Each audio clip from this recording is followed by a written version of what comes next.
Olá e bem-vindos a mais um episódio de Índia e a Esquerda Global. Se você é novo no programa, não se esqueça de clicar no botão de inscrever-se. Além disso, considere tornar-se membro do YouTube, apoiar no Patreon ou fazer uma pequena doação usando o link na descrição. Sem mais delongas, quero dar as boas-vindas ao nosso convidado desta noite, Scott Ritter. Scott é americano, ex-oficial de inteligência do Corpo de Fuzileiros Navais dos Estados Unidos, ex-inspetor de armas da Comissão Especial da ONU, autor e comentarista. Scott, bem-vindo de volta ao Índia e à Esquerda Global. Obrigado pelo convite. Quero começar falando sobre o cessar-fogo. Nos últimos anos, vimos vários cessar-fogos não durarem por falta de uma estrutura substantiva para a paz. Qual é a probabilidade de esse cessar-fogo durar? How likely is this ceasefire to last?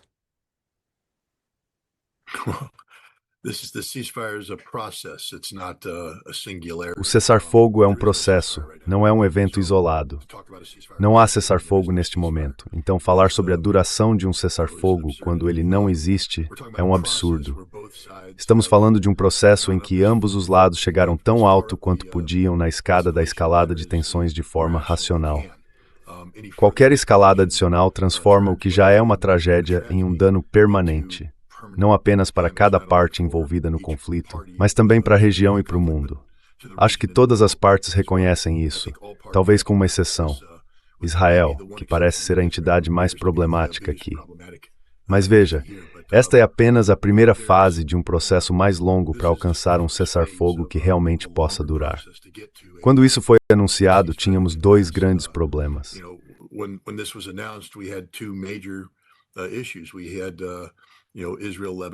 Tivemos, você sabe, Israel-Líbano, e tivemos os Emirados Árabes Unidos decidindo que queriam, você sabe, começar sua própria guerra com o Irã, aparentemente. Essas são questões não resolvidas, isso precisa ser ajustado antes que se possa ter um cessar-fogo.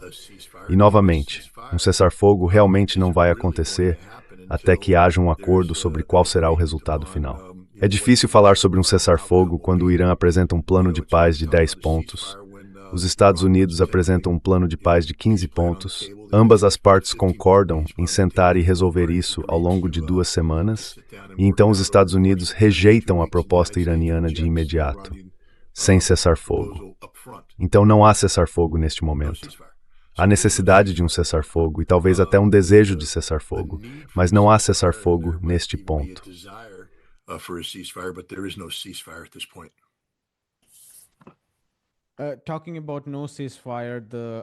Falando sobre a falta de um cessar-fogo, a notícia mais importante é o mais recente ataque israelense no Líbano. Isso aconteceu logo após o chamado cessar-fogo ter sido anunciado, e segundo relatos, 254 pessoas foram mortas, no que está sendo descrito como um dos ataques mais mortais desde o início da guerra. Qual é a sua leitura sobre Israel intensificar o conflito no Líbano de uma forma tão horrível, como alguns órgãos da ONU classificaram? Lapsus in memory.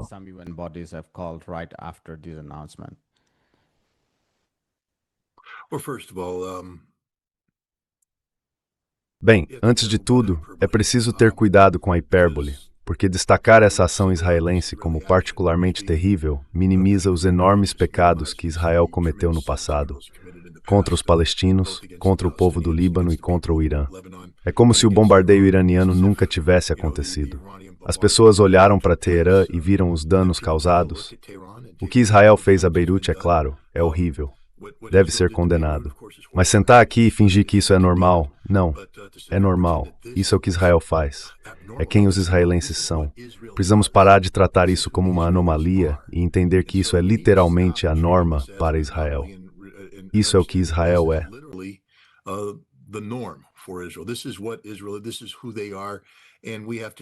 É isso que eles são, e temos que tratá-los de acordo. Veja, os israelenses não querem paz. Eles não podem ter paz. Benjamin Netanyahu não consegue funcionar em um ambiente em que a paz tenha se estabelecido em todos os lugares, porque então ele perderia qualquer base de legitimidade. Ele existe apenas como um líder de segurança nacional. Ele precisa de crise, precisa de caos, precisa de conflito. Então, para preservar seu próprio legado político pessoal, ele precisa de guerra. E é isso que ele está fazendo. Ele não quer paz. Israel não quer paz. Portanto, a paz terá que ser imposta a ele. A questão agora é o quanto os Estados Unidos realmente querem a paz e o que os Estados Unidos estão dispostos a fazer para pressionar Israel a alcançar essa paz. E veja, é aí que o presidente Trump precisa decidir.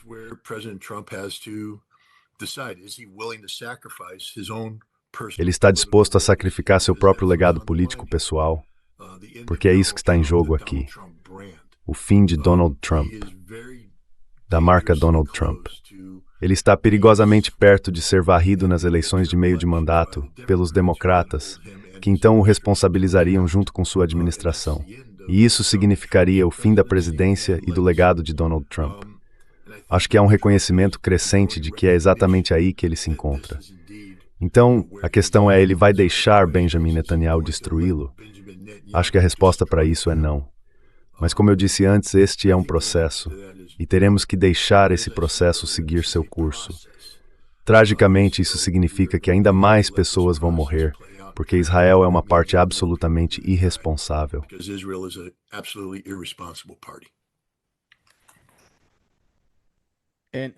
E quando você diz que mais pessoas vão morrer, quer dizer apenas no Líbano ou em toda a região?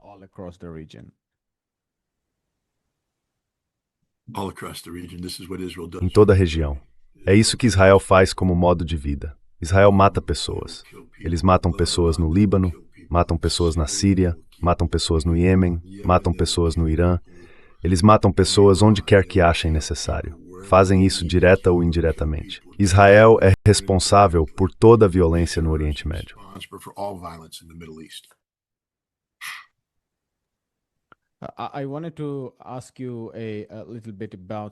Eu queria te perguntar um pouco sobre alguns dos pontos de discussão sobre o que os dois lados vão debater em Islamabad. No sábado, acho. Alguns relatos dizem sexta, outros dizem sábado. Não tenho certeza disso. Quero especialmente te perguntar sobre as exigências do Irã em relação ao enriquecimento, ao fim das sanções e à retirada das bases militares dos estadunidenses. Donald Trump disse que vão manter as tropas americanas muito próximas e que, se o Irã não aceitar as exigências estadunidenses, eles atacarão novamente. O que você acha dessas cláusulas?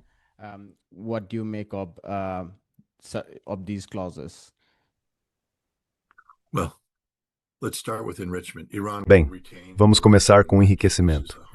O Irã manterá o direito de enriquecer, isso é 100% garantido. A única maneira de o Irã abrir mão disso seria se o país fosse destruído, se o regime colapsasse. E os Estados Unidos e Israel se mostrarão incapazes de alcançar esse resultado. No entanto, haverá concessões. E acredito que essas concessões serão definidas pelos acordos que quase foram alcançados antes do início da atual rodada de combates, em 28 de fevereiro. Acho que, no fim das contas, esse acordo servirá de base para o que será um acordo nuclear pós-conflito.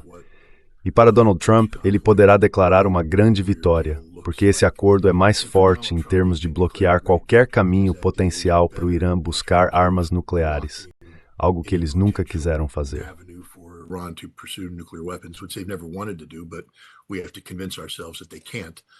Temos que nos convencer de que eles não podem. Este acordo impede isso.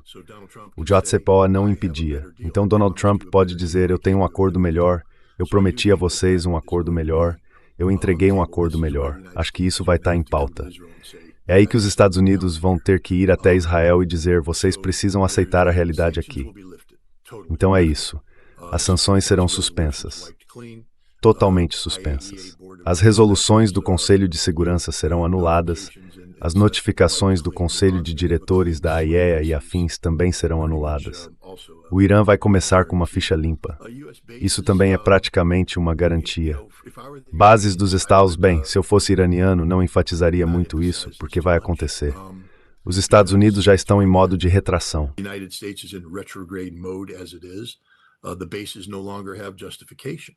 As bases não têm mais justificativa em áreas onde o Irã não exerce controle direto. Os Estados Unidos já começaram a deixar a Síria e o Iraque. Algumas nações, como o Catar, indicaram que os Estados Unidos não serão bem-vindos de volta. E se houver um acordo de paz que realmente permita que o Irã exista sem restrições, então não há necessidade de uma presença militar americana na região, especialmente uma grande. Portanto, Em vez de os iranianos tentarem humilhar os Estados Unidos, o que não vai funcionar, estou sendo direto, os iranianos vão ceder nesse ponto e simplesmente deixar a natureza seguir seu curso. Sabe, você não mencionou o Estreito de Hormuz. Esse é importante. Mas Donald Trump parece já aceitar o fato de que o Irã vai controlar o Estreito de Hormuz.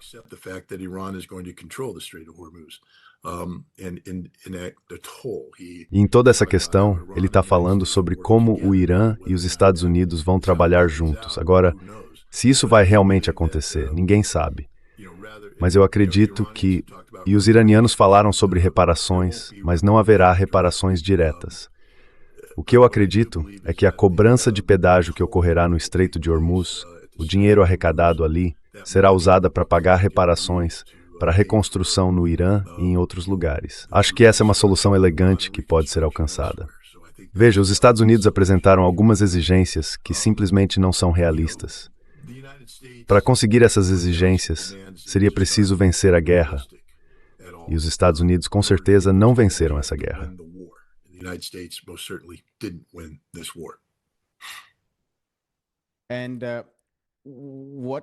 E quais seriam algumas das exigências que os Estados Unidos apresentariam? Porque isso ainda não está claro para nós. Autoridades da Casa Branca, como Caroline Leavitt, disseram que os pontos que circulam na mídia não são os que eles estão realmente defendendo. Há muita especulação.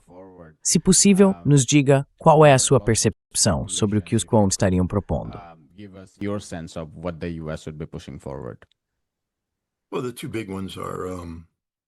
Bem, as duas grandes questões são nada de enriquecimento nuclear e nada de programa de mísseis, o que significa que isso não vai acontecer.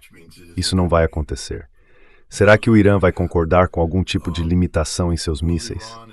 Eu não sei. Não sei se eles vão ou não. Os mísseis foram o que lhes permitiu vencer esta guerra. E se eu fosse o Irã, nem consideraria isso até que as armas nucleares de Israel fossem colocadas na mesa. Mas ninguém está nem falando sobre o programa nuclear de Israel.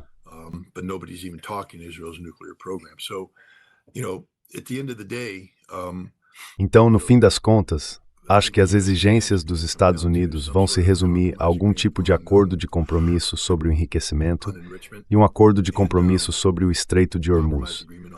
E em vez de atacar o programa de mísseis do Irã, criar um mecanismo de segurança na região que ajude a evitar o início de uma guerra e assim torne o programa de mísseis do Irã irrelevante aos olhos de seus vizinhos. Mas, novamente, os Estados Unidos não têm uma posição forte aqui. São os Estados Unidos que precisam mais que essa guerra acabe do que o Irã precisa que ela acabe.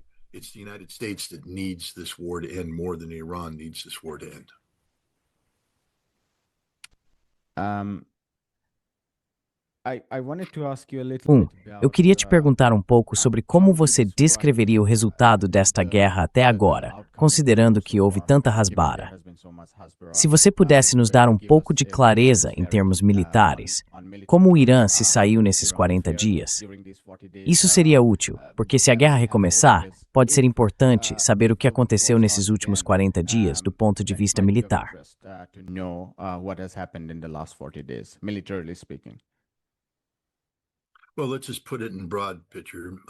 Bem, vamos colocar em termos gerais. O Irã enfrentou as duas forças militares mais poderosas do mundo, Israel e os Estados Unidos, especialmente no que diz respeito ao poder aéreo. O Irã os enfrentou e lhes negou a vitória. Os objetivos dos Estados Unidos e de Israel eram a mudança de regime. Isso não aconteceu. Na verdade, o regime se fortaleceu. Outro objetivo era a destruição ou supressão da capacidade iraniana de mísseis balísticos e drones. de férias para supportar o ataque de drones momento que histórico existente.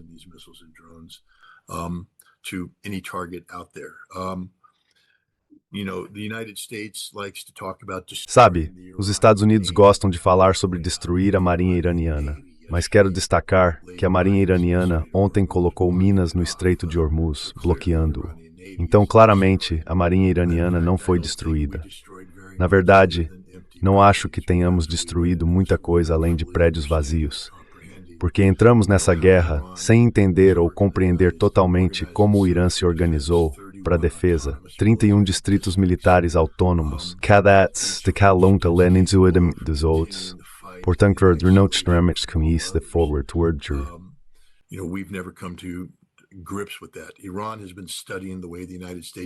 O Irã vem estudando há décadas a forma como os Estados Unidos e Israel travam guerras. As pessoas tendem a esquecer que o Irã tinha um acordo de defesa aérea com a Síria, no qual especialistas iranianos em defesa aérea foram enviados para a linha de frente junto com alguns recursos iranianos. O Irã estudou como Israel operava, como se comunicava, quais sistemas de armas utilizava. Eles estudaram da mesma forma como os Estados Unidos operavam. Tivemos uma ampla participação aérea sobre a Síria, usando todos os tipos de aeronaves, analisando como nos comunicávamos, quais armas usávamos e quais eram nossas táticas. E o Irã se adaptou de acordo.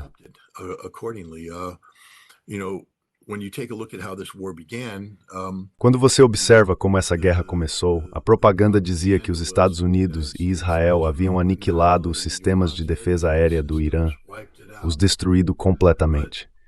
Mas será que foi isso mesmo? Ou os iranianos simplesmente decidiram não participar dessa fase do jogo? Porque essa fase era definida por armas de longo alcance lançadas à distância.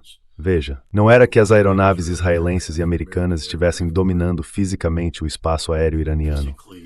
Era que a partir da periferia conseguimos lançar armas que atingiram profundamente o interior do país com grande eficácia. Sim, elas acertaram alvos, mas que alvos realmente se apresentaram?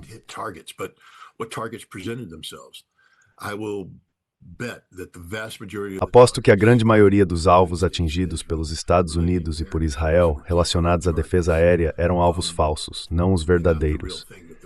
Os sistemas reais estavam, na verdade, escondidos, em abrigos em algum lugar, ocultos.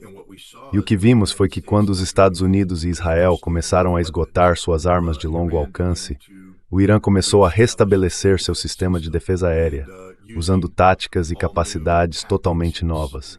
Em vez de travar uma guerra centrada em radares, que é o modelo normal de operações de defesa aérea, o Irã passou a usar busca por infravermelho e eletroóptica, mudando as táticas tudo.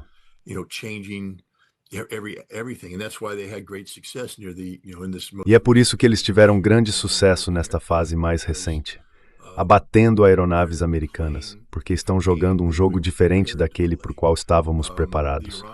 Os iranianos pensaram bem nisso. Eles sabem o que estão fazendo. Este é um plano que vem sendo elaborado há 20 anos. Os Estados Unidos entraram e temos mudado nosso plano diariamente. Isso já mostra de cara quem está vencendo e quem está perdendo. Os iranianos têm sido consistentes o tempo todo. Eles sabem aonde querem chegar, sabem o que querem alcançar. São os Estados Unidos que estão mudando os parâmetros da vitória, alterando estruturas de força e prioridades quase diariamente.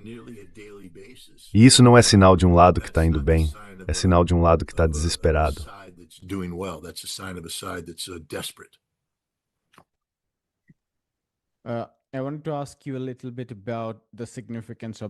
Eu queria te perguntar um pouco sobre o significado desta guerra para a OTAN, considerando que você tem se concentrado e falado tanto sobre a guerra por procuração da OTAN na Ucrânia. Donald Trump criticou a União Europeia por não fornecer apoio militar direto durante esta guerra. O que você acha que será o impacto desta guerra no futuro da OTAN e, consequentemente, em seu papel na Eurásia?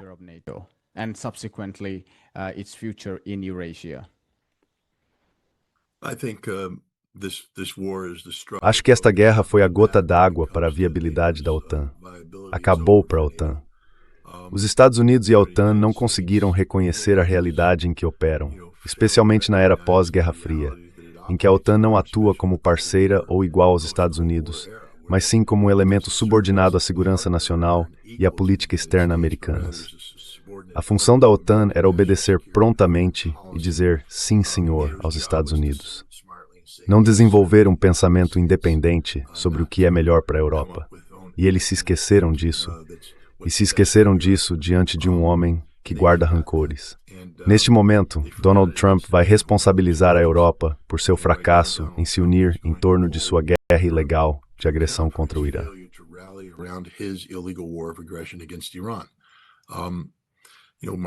Sabe, Marco Rubio ontem à noite falou sobre retirar 100 mil tropas da Europa. É isso. Acabou. Ele falou sobre como não vamos defender as nações que não vieram em nossa ajuda. Bem, lá se vai o artigo 5. Então, sabe, quando Mark Rutte se tornou secretário-geral, eu disse que ele seria o último secretário-geral da OTAN. E acho que os fatos vão mostrar que ele será mesmo o último secretário-geral da OTAN. Acabou para a OTAN. Eles estão terminados. Não sei quanto tempo vai levar para a bandeira ser arriada e o quartel-general ser fechado.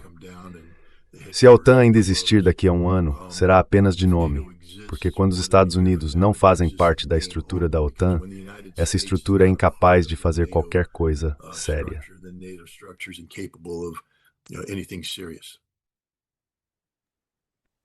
E a consequência disso está para a Rússia e a Ucrânia.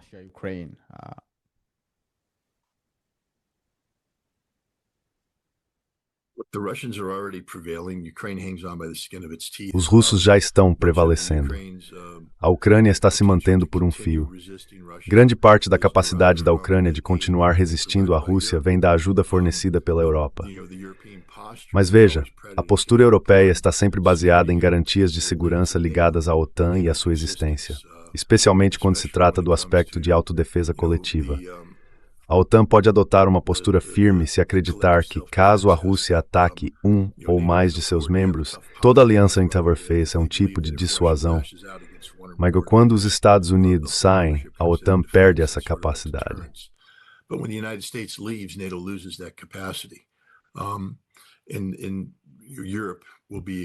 E a Europa será exposta como uma entidade muito fraca e disfuncional que é.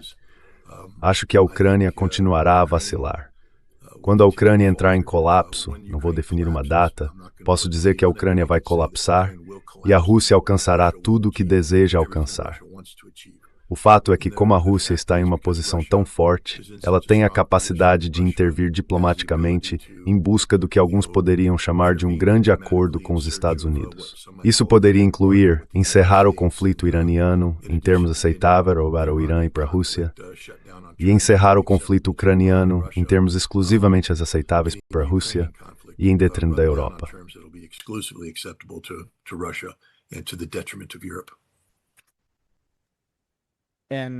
E os europeus deveriam, em última instância, ser forçados a fazer as pazes com a Rússia.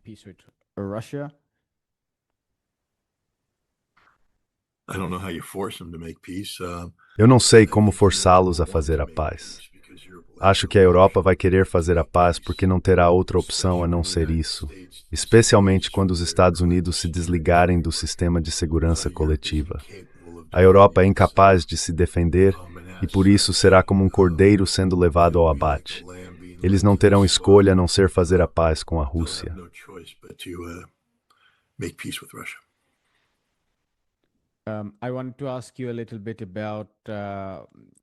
Quero te perguntar um pouco sobre Cuba.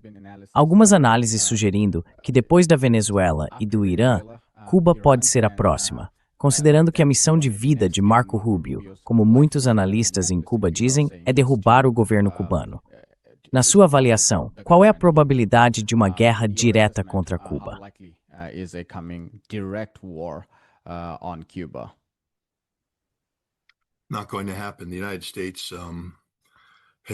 Isso não vai acontecer. Os Estados Unidos demonstraram uma fraqueza fatal quando se trata de projeção de poder.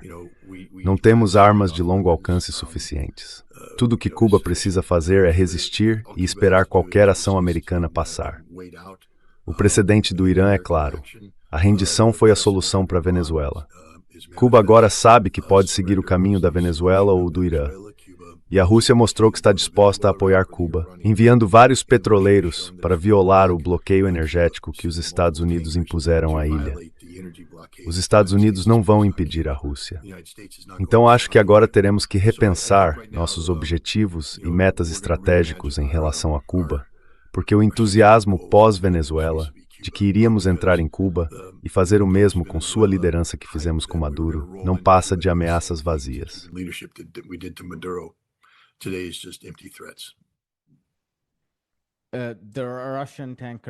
O petroleiro russo chegou a Cuba com seu petróleo e houve relatos sobre isso.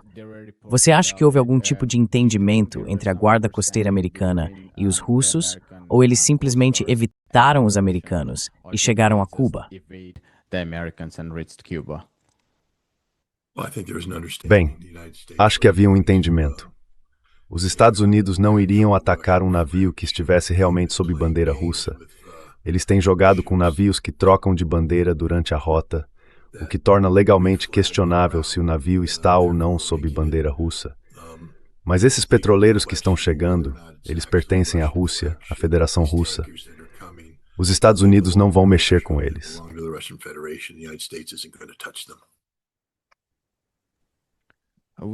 Vamos encerrar por aqui, Scott. Muito obrigado pelo seu tempo.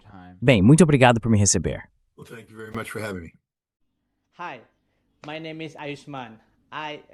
Oi, meu nome é Ayushman. Eu, junto com Mudyar Jyotsman, criamos esta plataforma. Nos últimos 2 anos, temos tentado produzir conteúdo para as forças de esquerda e progressistas. Até agora, entrevistamos economistas, historiadores, comentaristas políticos e ativistas. Se você gostou do nosso conteúdo e quer que construamos um arquivo para a esquerda, tenho 2 pedidos para você. Por favor, considere fazer uma doação para a causa. O link está na descrição abaixo. E, se não puder, não se sinta mal. Você sempre pode curtir e compartilhar nossos vídeos com seus camaradas. Por fim, não se esqueça de clicar no botão de inscrever-se. Finally, don't forget to hit the subscribe button.